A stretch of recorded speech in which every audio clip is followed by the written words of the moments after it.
I always had this kind of like what I would essentially call a transvestic fetishism. It was sort of like just arousal at the idea of wearing women's clothing. I got caught cross-dressing, and my parents grounded me for like 3 weeks or something. So I kind of knew that my interest in this was like forbidden. I never hated my Adam's apple growing up, but like now that I wanted to pass, I knew that my Adam's apple would clock me as a male. So now I started hating my Adam's apple and I started getting all this dysphoria. Autogynephilia, paradoxically, is like a form of male sexuality that makes you sort of dislike male sexuality. I see it as, rather than male sexuality, I see it as a paraphilia, which is kind of a disorder, a block to intimacy. I craved not being the person in the crowd who sticks out. Like, I just wanted to be a regular person, not the person who sticks out in the crowd. Like a lot of my detractors on my YouTube channel or whatever, a lot of these trans women, like I have a lot of people betting money that I'm just repressing. I can imagine. Like eventually I'm gonna retransition.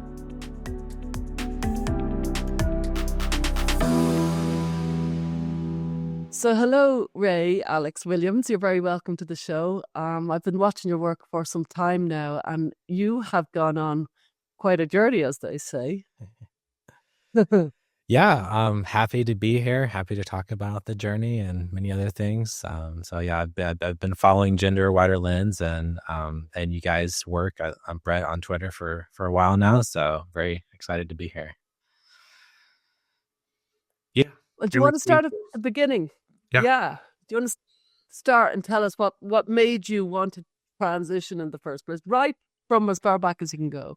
I mean, people who've like heard my story before or watched my YouTube channel, they know that I talk about the root cause of why I developed gender issues, why I became interested in transition. All comes back to autogynephilia, which I'm sure listeners of this podcast have at least heard of that concept, which is technically defined as arousal at the idea or thought of oneself as embodying aspects of womanhood. And that kind of breaks down into different categories. For me, a lot of it was driven from transvestism. So my interest in women's clothing, which goes back to like early childhood. I had an interest in like women's clothing.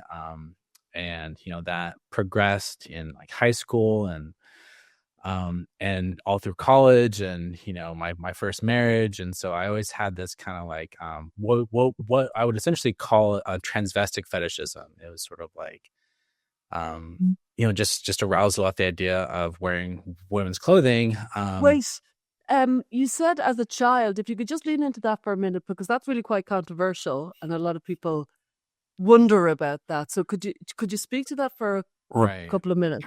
So yeah, a lot of people have this like kind of paradox of like, well, if autogynephilia is this sexual thing, then presumably that mostly kicks online during puberty when we really get going with our sexual, full development and maturation. So like, how can there be signs of this in childhood, presumably before that sexual awakening? But a lot of people with autogynephilia report, their kind of earliest AGP like thoughts were in childhood. And I talked to Dr. Blanchard about this, and he said that, and I like agree with them. And there's like literature to support this, going back to like Anne Lawrence's original case studies on AGP identified transsexual women. And Dr. Blanchard said that paraphilias can manifest as intense fixations. So like you'll be fixated on something, even if that fixation is not like associated with like full blown like arousal. In my case in particular, my earliest fixations were on like hosiery, like stockings. I had a really like intense fixation on like hosiery and like stockings, like from a young age, pre-puberty.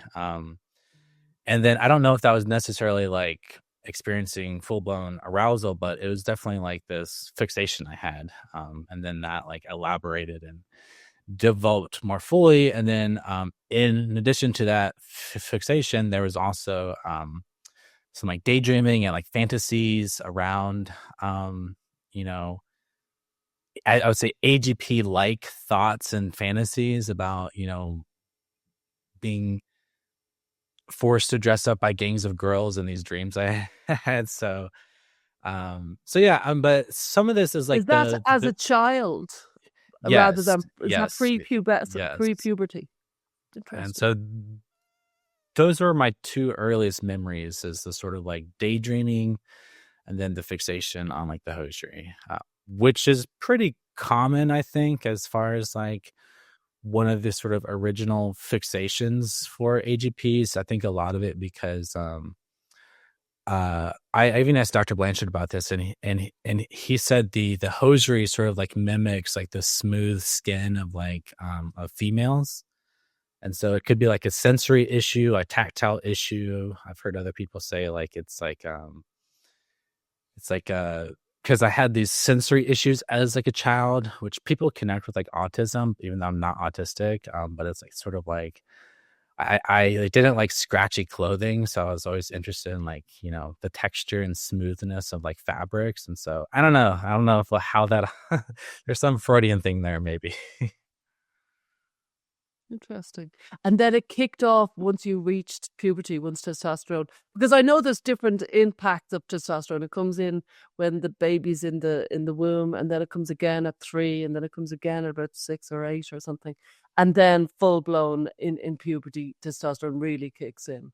And would that be kind of perhaps how one could see how AGP or autogynephilia is Yeah, I developing? mean, it definitely like probably accelerated in intensity. And particularly when I got my car in high school, so I had freedom. So when I had freedom to go to the car and I had like my own job, my own money, at that point, like I could, buy women's clothing for myself. And so once I had that ability to do that, that's kind of like where the snowball started, where in terms of, you know, because before that it was like little scraps of things here and there.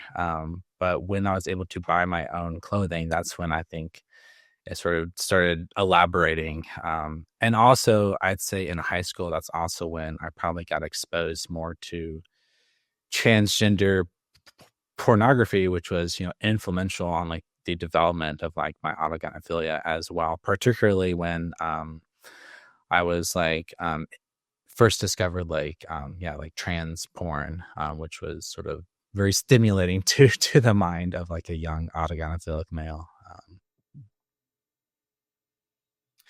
Was there a particular point when shame kicked in? Because I know that you've spoken a bit of shame as regards to that type of desire, and I because I'm imagining that as soon as you can like you have the car and you can go buy women's clothing, then you've got testosterone. That like I would imagine that the shame either starts there or it really intensifies. But I don't I know. mean, I would say the shame was there from even earlier because I grew up in a Christian religious household, so pretty strict gender roles. Boys are supposed to like boys things, and so like I knew from like a young age, like there were certain things that were, I kind of knew that like showing an interest in women's clothing was like not allowed for boys. And I do remember when I was probably around puberty, I got caught cross-dressing, and my parents grounded me for like 3 weeks or something. So I kind of knew that my interest in this was like forbidden. And my parents backed it up with biblical verses because I was Oh raised my very God. religious, and so I was well aware of the verses in Leviticus that say men are not supposed to wear women's clothing and all that sorts of stuff. And I'm sure when I got caught, I had some lecture in terms of Bible verses or something. So um so from a very young age, I kind of knew that this was something to hide, something to be ashamed of insofar as like I knew I couldn't talk about it with people, so after I got caught, and got grounded, I resolved to like never tell anyone, to keep it totally secret. And so it didn't really like change my desire. It just incentivized me to not get caught in the future. And so I kind of really drove it underground, and really, and that's the connection, I think, between privacy and shame, where like, because I knew I had to keep it hidden, it created like, I think it really ramped up the shame element. So I imagine that when the idea of a trans woman became more popularized and it was, put on magazines and kind of more socially accepted by some people, that must have really changed that sense of privacy. With like, you go from having a private affliction to maybe something else. Right. Well, to some extent, it wasn't completely private when I got older in college, and I had like some girlfriends and stuff, and I had like my first wife. Like, she knew I was a crossdresser, but it was sort of still very much like something she knew about, but not something that was encouraged. And so it was still something I had like a secret stash of like clothing, and I would kind of dress up when she was like out of town or gone for the weekend or something like this. And so it was still something that she knew about, but like, so it wasn't like totally secret in that sense. But once that first divorce was initiated, I was seeing a therapist at the time, and this was around 2015 when, trans women were really in the culture, like Caitlyn Jenner, Laverne Cox. Is sort of like this cultural moment. And at the therapist at the time, I was like, cross-dressing. And so I was talking about cross-dressing, and Caitlyn Jenner, just did this big interview with, Diane Sawyer. I think it was like 20 minutes or something like that. So like this big interview. And my therapist recommended I watch that. And she was like, oh, like, this reminds me of you. Because, during the interview, Caitlyn Jenner talked about a lifelong history of secretive cross-dressing. So like, I watched the interview. I was like, oh, you can be a trans woman and have a lifelong history of secretive cross-dressing and be like a heterosexual male. So it's like, oh, I can, maybe I'm a trans woman after all. Cause like previously I just identified as like a cross-dresser.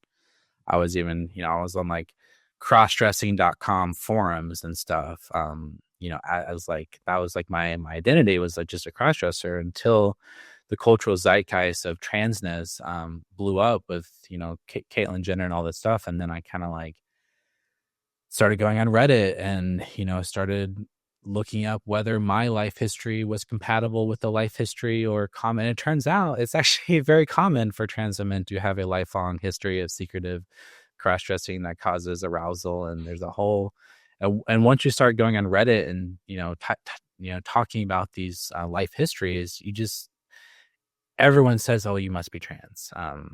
Imagine that. Yeah.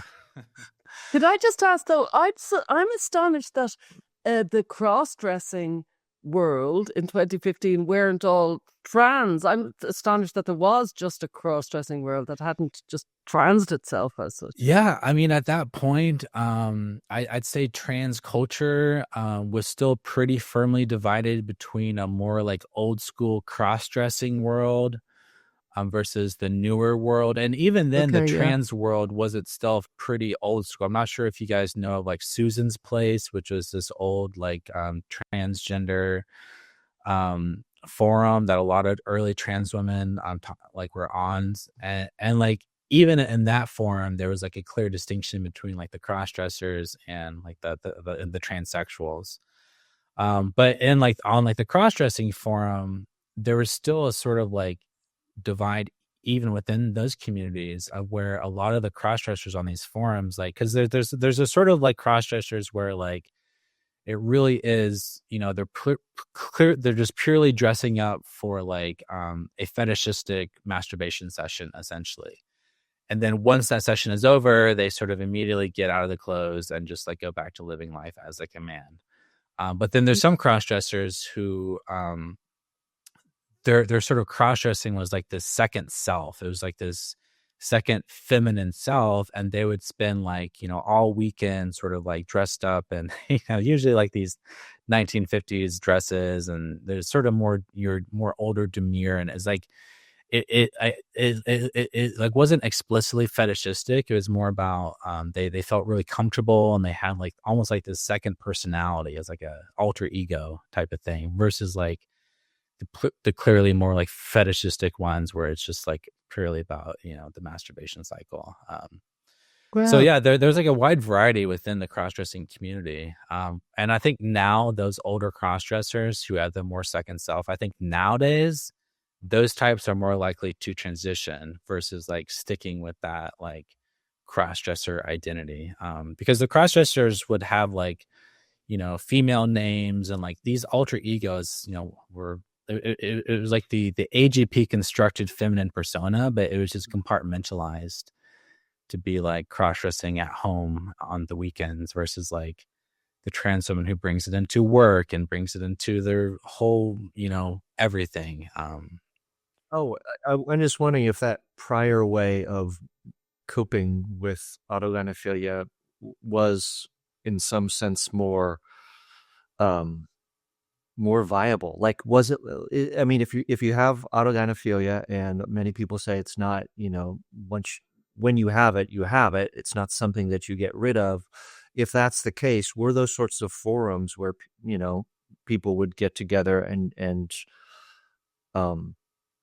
you know, have those alternate personas? I mean, was that a good way of dealing with it? I mean, it's a very different way of dealing with it than going on cross-sex hormones, demanding entry into certain female-only spaces. I mean, were we coping with it better before than now? I mean, I mean, personally, like, I think it's like preferable. I mean, I think it's more ideal. Like the more compartmentalized you can do it, the better, because I just think once you make that feminine persona your entire social reality, such that this is because then it's like you're like tying your happiness to whether other people see you as that feminine Yeah. persona, Yeah. versus like if you're just doing it in the bedroom, like it doesn't require your coworkers to see you as really that woman. totally.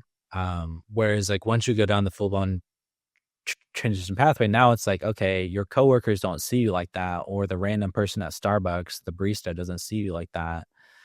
Now you're going to make yourself upset because you're not passing as this female persona, versus like when you just compartmentalize it, like you're like, well, I don't need to convince the world that I'm really a woman.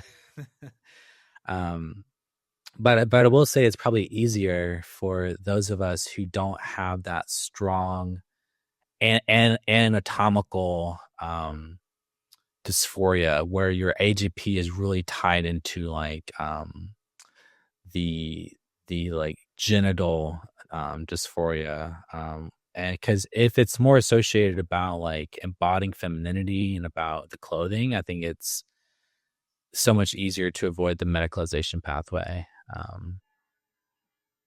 Could I ask you about that? So you kind of crossed over because you were a cross-dresser. People suggested effectively, and then in the media, which happens so often to people who transition, they see somebody and they think that could be me, and your counsellor, some blame lays at their door certainly, and then you decided you could be. Now, did you start thinking maybe I have the soul of a woman inside me? Did you start going all existential about it?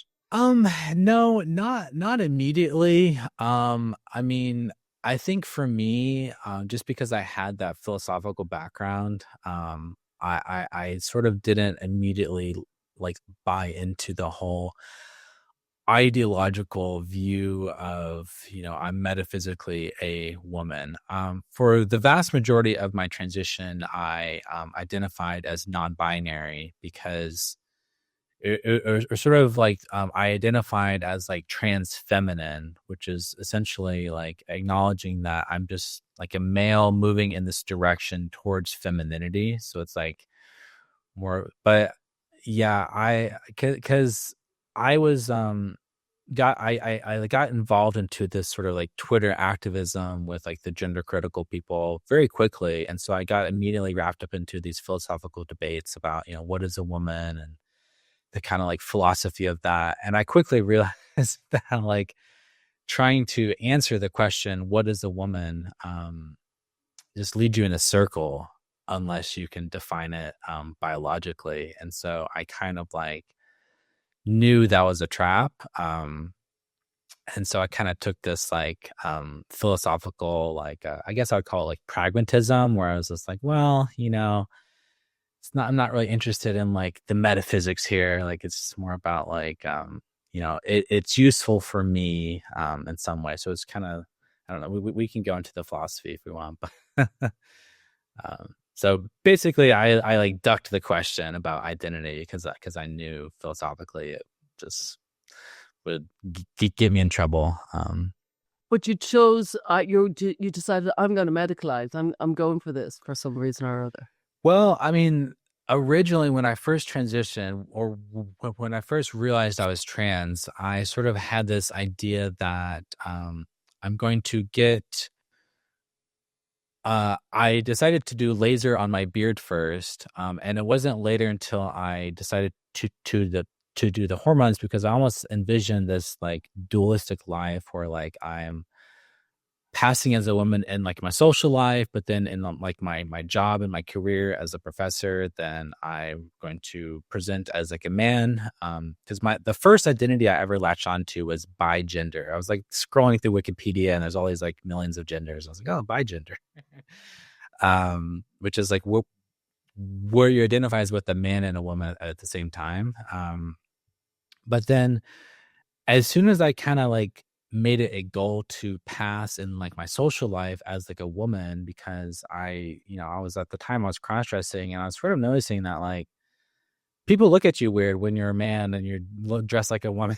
So like, I was getting all these weird stares and looks and just not blending in. And like, you just kind of like, if you're an observant person, you just notice that people are now staring at you and looking at you because you stand out and you look weird. So it's like, I didn't want that. I wanted to blend in.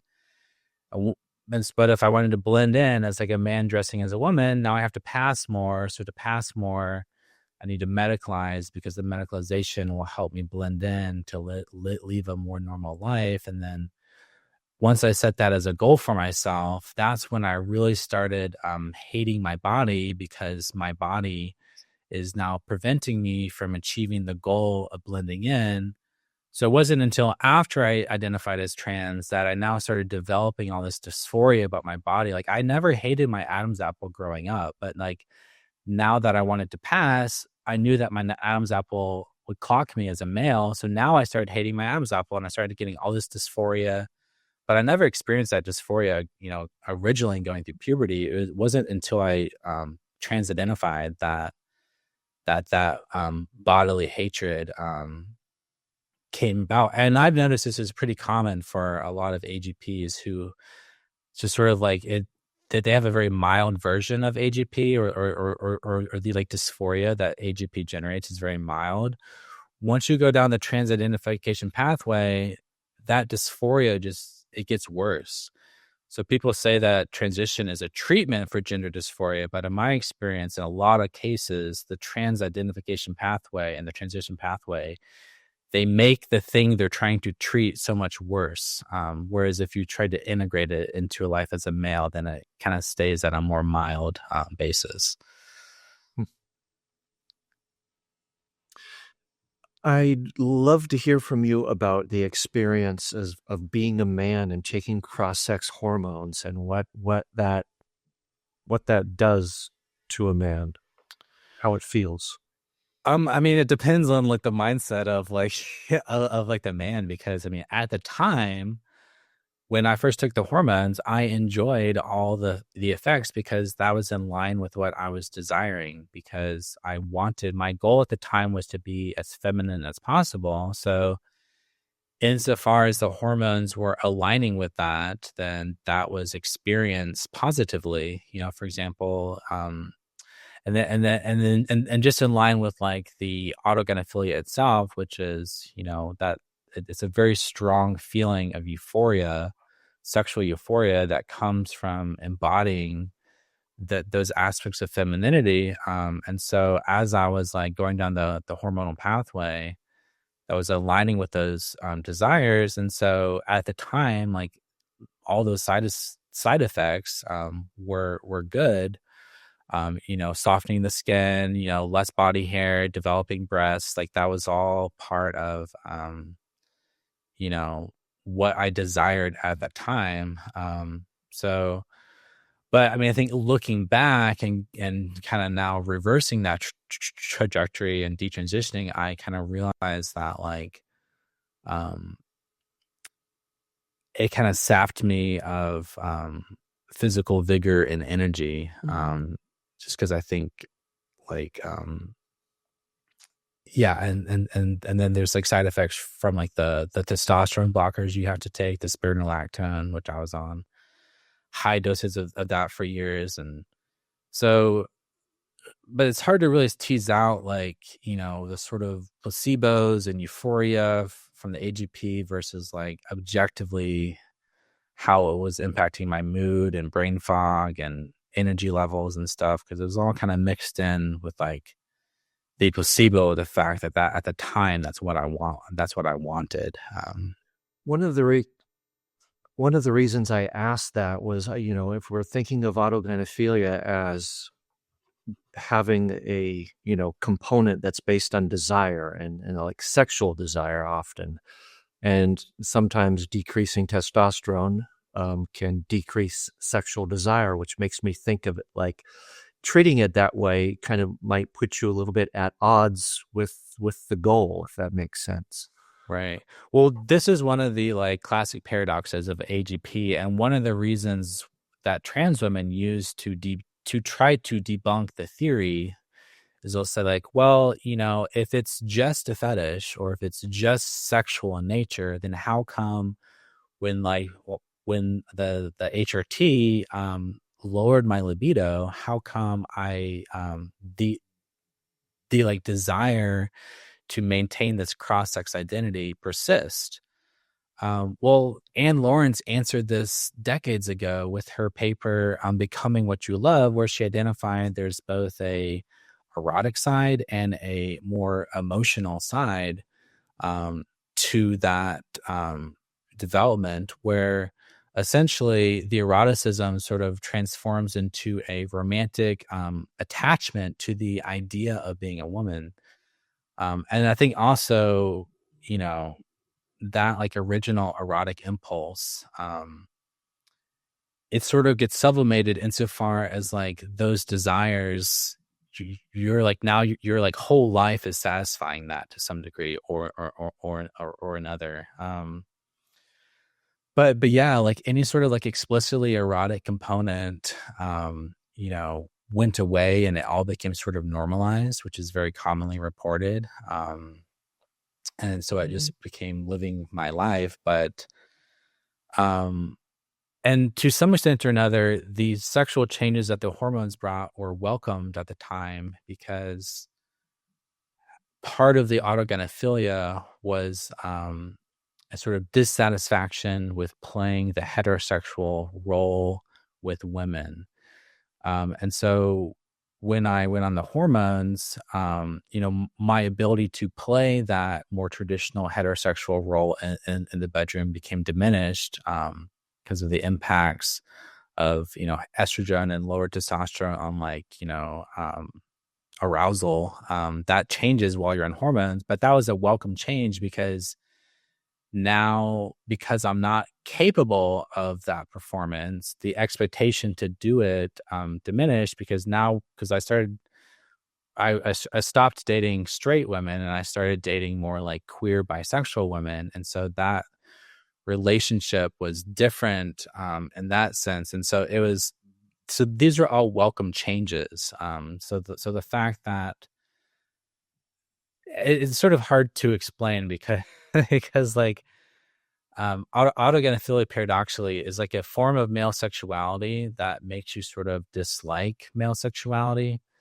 And so when those sexual changes do change, when you go on the hormones, psychologically it becomes welcomed in many cases, because it's satisfying that emotional dimension.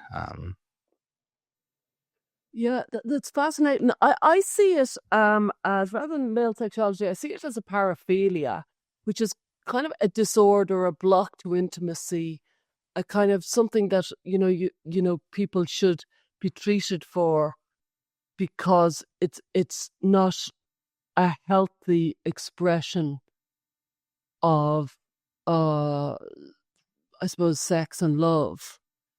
What's your position on it? On whether it's like healthy or pathological. Is it a paraphilia? Yeah, is it a pathological? Is it inherently as such a paraphilias generally are something that will be kind of causing harm to yourself or others. I mean, not necessarily. I mean, if you have a foot fetish, I wouldn't say that like that's inherently pathological, because, I think you could incorporate that into a healthy sex life and not have it like make you worse off or impact your psychosocial functioning in any way. It's a very debatable point, because you could say that is fundamentally a block to intimacy. It's not. Yeah, you can have it. I'm not saying you can't have it. You can have it, but it's not conducive to intimacy between Why? two lovers. Why couldn't? Because it's object rather than connection. Well, men fetishize women's bodies all the time. Like, men have a fetishistic objectification of women's breasts, but I wouldn't say because men fetishize and objectifies breasts as objects that a man is a normal heterosexual man is incapable of also seeing his wife as like a full-blown person and like loving her. I'm not saying they don't see somebody as a full-blown loving person and all that. What I'm saying is, if you have a foot fetish to a point of where it causes harm to yourself or others, it's a paraphilia. And if it's a paraphilia, you should probably get treatment, or else it's a block to intimacy. It's a debatable point. I would distinguish between so Dr. Blanchard distinguished between a paraphilia in and of itself versus like when that paraphilia starts disrupting your life to the point where you are incapable of like because I think you could have a very mild manifestation of that foot fetish and it's not going to like so in that sense, like maybe there is like some form of paraphilias that are inherently non-pathological, but as far as autogynephilia, I've taken the position that like it is pathological, because I do think if you are unfortunately to be born with autogynephilia, I think it just makes your life harder. I think from a normative perspective, but then it's like, okay, well, what do we mean by normative here? And like, where does that sense of normativity get defined? Like, because we have to define like what is the gold standard for healthy sex and healthy love? And it's like, is that gold standard just plain vanilla heterosexuality, and like everything outside of that, is dysfunctional to some degree? Or I don't know, that we're getting into very philosophical territory, but I would say that like for the most part, AGP, it makes your dating life harder. It makes your romantic life harder. It makes your social life harder. I think it's just harder to find relationships where you can fully integrate these desires in like a healthy way, because it almost always leads to these cases where if you try and repress it, now you're sort of dating people as someone who has this secret, and people might not like you the same if they understood that secret, because not all straight women want to date a guy who has like a secretive cross-dressing history.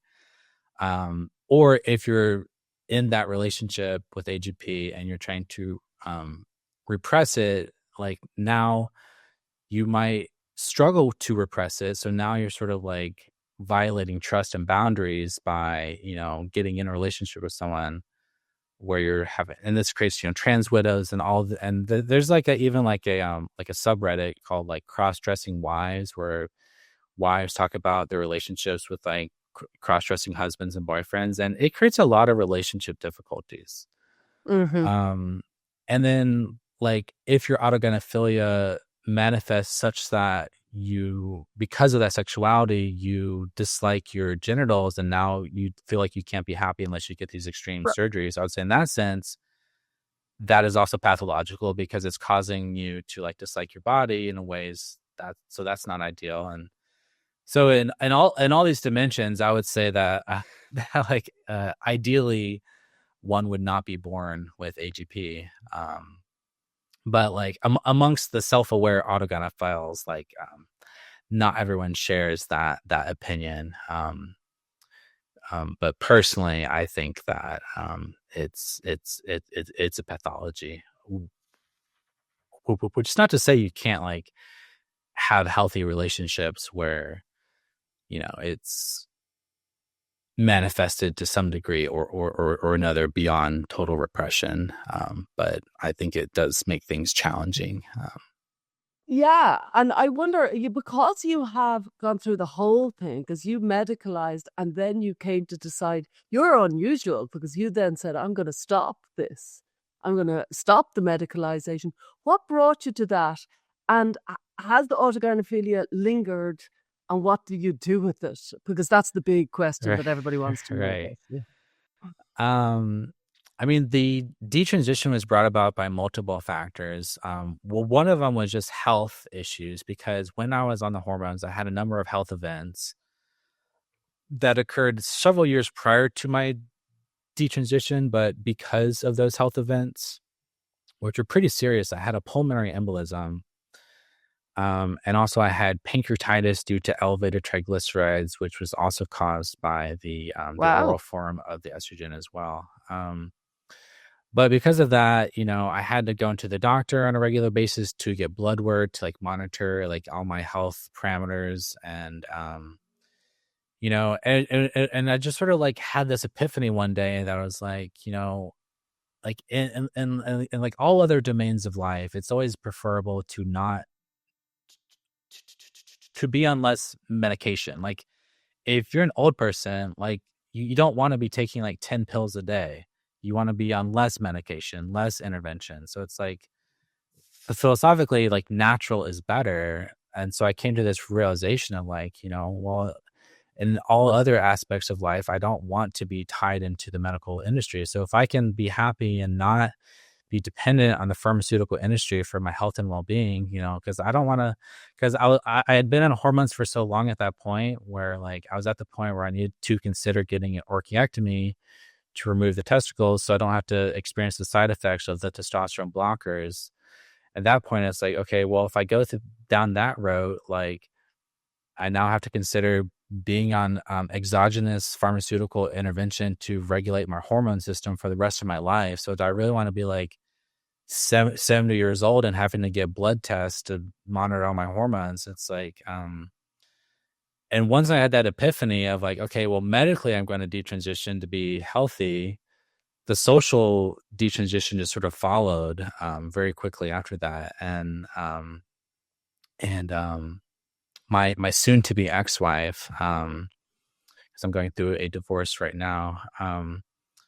At the time, she introduced me to your podcast, Gender Wide Lens. And so I started getting exposed to these detransition narratives and sort of gender critical narratives. And I started listening to like detransition stories on Benjamin Boyce's channel. Yeah. And so in addition to that epiphany about the health, there was also an ideological desistance or an ideological shift where I started becoming skeptical of all these like ideological narratives around gender and gender ideology. And so, and then that also led to detransition. And then fundamentally, like living life as a trans woman, there were just so many problems psychologically, and the like neurosis of trying to pass as a woman or trying to like, you know, it's just because I didn't pass, because most trans women don't pass, don't even come close. Like it just leads to like problems in life. It led to double consciousness, like self-consciousness, like how are people perceiving me? How are people judging me? You know, am I getting clocked right now? And how are people thinking about me? It just led to so much like being in my own head. And I just crave normalcy. I crave not being the person in the crowd who sticks out. Like I just wanted to be a regular person, not the person who sticks out in the crowd. Because I live in the Midwest, so like I craved being just a normal person who blends into the background. So all those forces led to detransition. Wow. How long did you live as a trans woman, and what do you work at, and how was your, your working life through the kind of man, trans woman, detrans Right. situation? So I was trans identified for 8 years. I was on the hormones for 8 years. When I first transitioned, I was in grad school. I was in like my fifth year of grad school. I thought I wanted to go into academia to be a philosophy professor, but after I transitioned, I kind of got disillusioned with academia. I dropped out, and then eventually I got into to the tech world. And as a trans woman, I managed to land in an amazing career in the technology world. When that's still where I work today as my day job. And so, I think there might have even been like a DEI component as far as like, I couldn't help but think. I think my trans identity helped me get my foot in the door. But I definitely worked really hard to, because I like self-taught myself, like I'm programming, and I kind of really work because I was like working in the food industry, delivering pizza, I worked at Starbucks. And so I like taught myself programming to get out of that. So it wasn't all DEI, but I think it helped. And I never really had problems, you know, climbing the ladder or being in those corporate spaces as like a trans woman. Though I think once I detransitioned, like life at work is so much better because I like just relate to people better. I'm not as self-conscious. I have more confidence in myself. Like my personality is more authentic. Um, and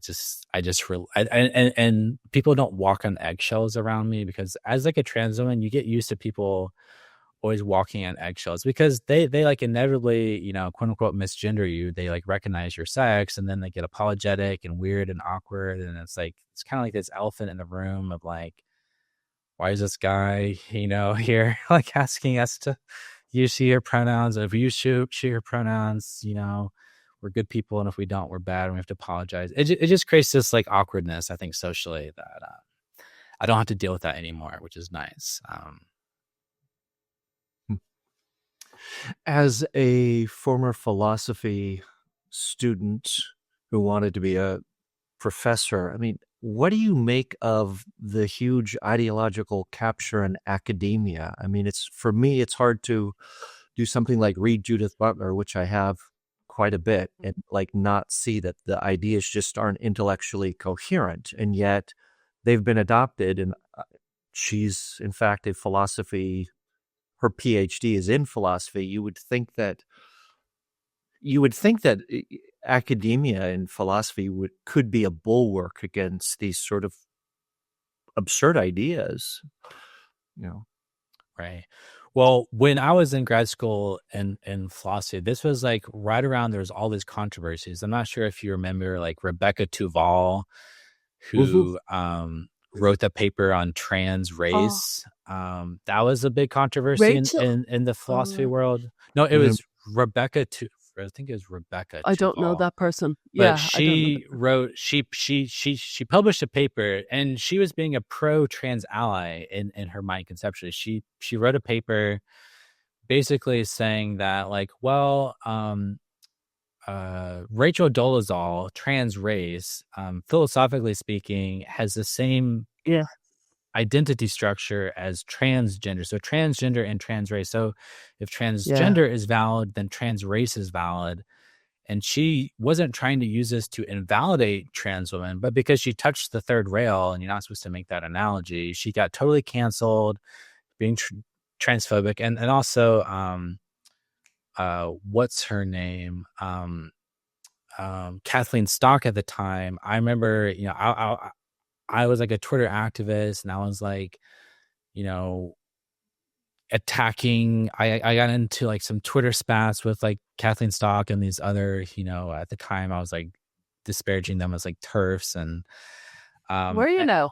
yeah, and so yeah, like there was like this big contingent between the feminist philosophers who are very pro-trans, very intersectional, allies, and are versus like more traditional people, more conservative people in the philosophy world.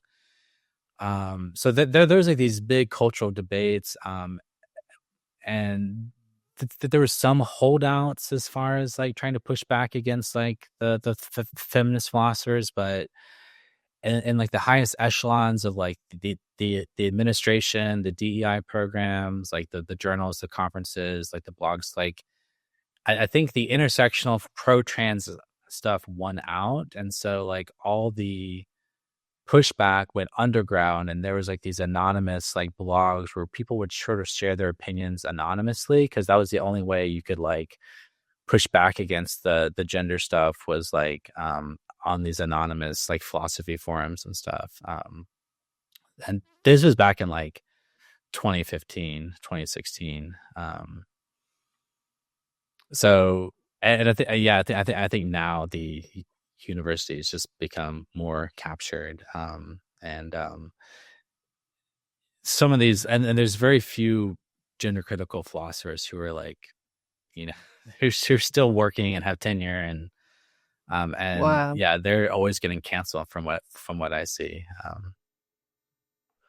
Could I ask you, a lot of people, I think, when they're listening, especially people who are AGP themselves, will say, he's going to go back to it. He's going to go back to autogynephilia. He's going to retransition. They have a very, I would say, fatalistic view of, this is effectively just a purge. He'll come back. What do you say to that? And how have you managed autogynephilia after you detransition? Because presumably your testosterone went up and your libido went up, and yes, everything came back. So yeah, I mean that's a good question, because like like a lot of my detractors on my YouTube channel or whatever, a lot of these trans women, like I have a lot of people betting money that I'm just repressing, I and can that like imagine. eventually I'm gonna retransition, because it is interesting, like in the detransition world, males retransitioning is way more common than females retransitioning. And there's actually been some research. There's this researcher, Kinnan McKinnon. He does research on detransition. And he published a paper not too long ago where he basically found that like the reasons females detransition is often more tied to internal reasons, like, ideological identity shifts. Like they sort of just realize that like, hey, I'm actually a woman. Whereas for a lot of males, so trans-identified males, they detransition for external reasons, like, they're having financial issues or experiencing troubles transitioning at like work or something. So they detransition for external reasons, but because they're external reasons, they still have the internal desire. They're more likely to like retransition later on once like their social circumstances are in line. And also, I think this comes to the fact that males are transitioning because of this very strong autogynephilic internal desire. And so like, unless you therapeutically manage to like redirect that energy, like, yeah, that binge purge is going to come about. And like, in my personal experience, like, once I detransitioned, like, yeah, like my libido came back, like all that sort of like fetishism that was like there prior to my transition, like, when I was like much younger, it all kind of came back. And I've basically just compartmentalized that that's just like something that's in the bedroom. And I'm dating someone now. I have a girlfriend, and she's aware of that, and that's kind of kept in the bedroom. And I think that's been critical to preventing retransition, is finding an outlet for this, because I tried at one point to really repress it. I'm just like, okay, I'm never gonna I'm never gonna like cross-dress fetishistically again, because it just leads to the escalation and stuff. But like it really is like it's like it's really hard to do that. So like having some outlet, I think, is critical. Otherwise you just sort of psychologically torture yourself. And I think, and when you start psychologically torturing yourself like that, that's when it's tempting to just swing the pendulum all the way back again. And like, but I think a lot of why AGPs are tempted to retransition is because they're not able to find success in life as like a man, like either, dating, because like, they like, how am I going to find a woman who's like okay with cross-dressing or okay with me being AGP, or trying like a lot of AGPs have like submissive desires in the bedroom, so trying to find like women who are okay with that. It just kind of really limits your like dating pool a lot. So I think in my case, just the fact that I've been able to have success dating as like a man, I think that really has prevented it, because I think it's when these AGPs are like young, they're lonely, that they like can't find success with women. I think that's, and they get exposed to these trans communities and online pornography, and I think it's just like it really just makes it tempting to go down that pathway. So I don't know. It hasn't fascinating. been easy. It's been a sort of a journey of Yeah. trying to find different I ways. know people will want me to ask about escalation, because some people, again, are determined that there's always escalation. And you've kind of saying, it sounds to me the way, if I'm right, that between, being successful in your outside life and also bringing it into the bedroom and not repressing it, not being shame-based, that maybe you've got it contained without it Yeah. escalating. Is that Well, right? I do think escalation is a real phenomenon, because when you sort of like, you know, just give like an example. Like if I like, shave my beard and shave my body hair, and then like have, like a dress obsession or something, like it's very tempting to like, okay, now I'm gonna like, maintain that. I'm gonna keep my facial hair shaved, keep my body hair shaved, and then from there it's like, okay, now I'm gonna like wear women's clothing like every day, and then next thing you know, it's like wearing it, okay, well maybe I'm gonna incorporate it a little bit more into my everyday life. The next thing I know, I'm like painting my nails, and it's like, okay, now I'm like my nails are painted, and now at work it's like, now I have painted nails at work, and then the next thing I know, maybe I'm gonna wear a more feminine blouse at work. And so I think as you start to feminize more and more, even if it starts out in the bedroom, like the more it gets incorporated into your everyday life, the more there's this temptation, I think, to sort of like to just do more and more and more and more, to and at that point, that's where you're like, I just want to, present, as they say in the community, in fem, 24/7. So I think you really have to find benefits in your masculine presentation.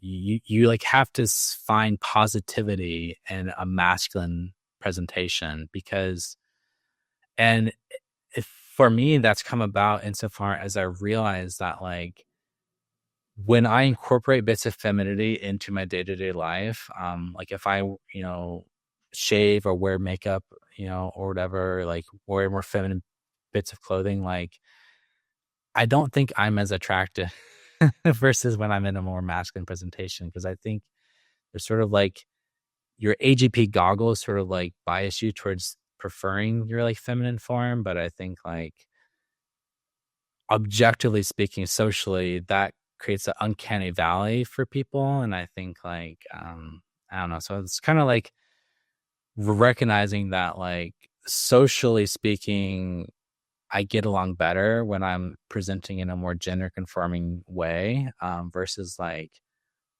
when I try and integrate all these bits of femininity. It just kind of like I feel more self conscious, because I think it's like an uncanny valley type of thing.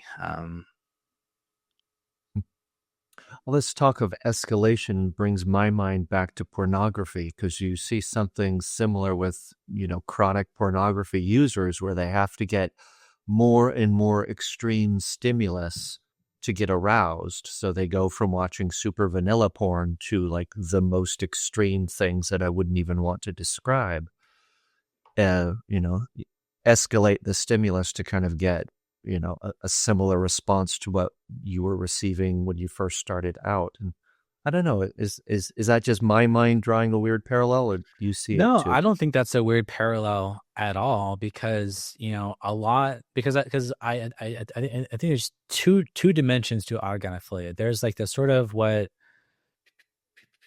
people call autoandrophobia, which is like how Oh yeah. AGP creates this like dislike of like the male body. It creates this like hatred of the male body. For example, like hating your body hair, hating your musculature, hating your genitals. But on the flip side, there's like the euphoria, the sexual euphoria. And I think that euphoria circuit is much more tied into traditional pleasure circuitry that, other forms of pleasure in the brain work on, like dopamine. And I think that has that same dopamine habituation pathway as all other forms of dopamine circuitry. And so, yeah, that creates that same sort of like habituation to the stimulus, needing more to get the same thrill. And so you sort of like with pornography, I think, that can have the kink aspect as well, sort of like, ratchet it up a little bit more. I do think that happens. I think people, particularly with sissy kinks, that can really take you to the point where you're feminizing yourself more or less 24/7 as part of that escalation pathway. And then at that point, you habituate so much to it that it now just becomes normal or comfortable. And then once you start also interacting with these Reddit communities, these ideological communities, they'll say like, well, if there's any point where like your desire to feminize has a sort of emotional comfort to it, then that proves it's not just a fetish, you're actually trans. Because they have this idea that if it's autogynephilia, then it's only ever going to be a sexual fetishistic feeling. And if there's any element to where like you just feel comfortable dressing in these clothes all the time, or you just feel comfortable embodying this like social feminine role, then like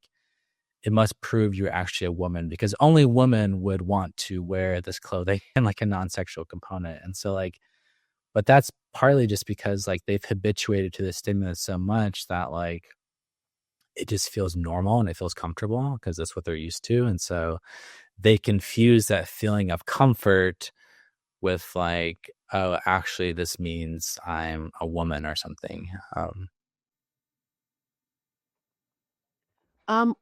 We're coming up towards the end. I don't know if Brett has many more questions, but one question that the only question that I have left, is what advice would you give to, the equivalent of your former self? You know what I mean? Men who have kind of seem to have autogynephilia and who are thinking of medicalizing, or who have medicalized and they're in trouble with it. Have you any kind of, from having gone through it all, have you any words of advice? I mean, I think my advice would be like, try to recognize that the transition pathway, it's like a grass is greener phenomenon. It's always going to sound appealing because you haven't done it, and there's sort of like this, how would my life be? You sort of always have this sort of like this mystery because you've never done it. It's like this unknown that you're just curious about. But I think, realizing the source of where these feelings come from, where do these desires come from, understanding like that this is ultimately connected to an erotic drive to some degree or another, like and then realizing that like, yes, like if you pursue that, you're going to follow the path of euphoria, but like the practical downsides of trying to live that role socially, it's just not going to be worth it in most cases. And so I would just encourage them to like listen to stories of detransitioners, realize that like most of your problems are going to be resolved by like having, you know, healthy relationships and like success and dating as like a man, and that like yeah, I don't know, but it is tough because AGPs are very tempted by this pathway. And so I would say, yeah, like listening to detransitioners is a good antidote because they're the ones who have already tried it and found it wanting. And then, you know, I think understanding the ideological aspects as far as like how the AGP in combination with gender identity theory that sort of causes confusion. And if you have a real clear sense ideologically that you are just a man who has an unusual sexual proclivity, I think once you keep that truth in your mind, I think that helps you go down the transition pathway, because it's really when you start buying into the narratives of like all these desires mean I'm a woman on the inside, that's when you really start latching on to the transition pathway as like a viable option, because they'll say that like that's the only treatment for it. Whereas like realizing that this is like an absolute last resort, it's not ideal, you should try and avoid it at all costs. And realize that you can be AGP and successfully integrate into your life as like a man who identifies as a man, uses male spaces, and also understanding the ethical dimensions and the ethical problems of like encroaching on female spaces and really internalizing that. I think that can also help prevent you go down the transition pathway as well. Yeah. I don't have so much a question as a comment. I just really appreciate your ability to recognize those ethical issues regarding female spaces, and at the same time talk about autogynephilia in a very compassionate way, because there's a lot of, I think, dehumanization that can happen back and forth with this issue, and you show up as, you know, a human with, you know, real concerns for fellow human beings and a critical thinking skills, and it's just it's refreshing. I appreciate what the work you're doing. Yeah, likewise. I'm happy, you know, you guys are facilitating these sorts of like needed conversations, because I know this is like can be a contentious topic all around, and a lot of like heated, you know, discussions, and people get animated, and I think we sort of don't listen to what the other person is saying, and yeah, that can be unfortunate. Yeah, Great. I very much agree. I think we've got to talk about these things, or else we won't know what we're talking about. right. And somebody like yourself who's willing to say, well, this is where I'm coming from, it adds to everybody's knowledge. You know, it's like Anne Lawrence's book, Men Trapped in Men's Bodies. Like it really educates, because it's from the horse's mouth. So it really kind of adds to our knowledge. But thank you very much. We didn't ask you about your names. Did you? Oh, Yeah, go on. so technically Ray is not my birth name, but that actually ended up being a good thing. My legal name is now reverted back to my birth name. Ray is just an online persona because, as you guys know, with this space, there's a lot of angry trans activists who sometimes have been known to dox people and to try and, you know, disrupt your life or get you fired or stuff. So I kind of like having a boundary between my real life and my online persona. Well, huh? Interesting. Okay, thank you so much for coming on. It was very, very important. Thank you, Ray.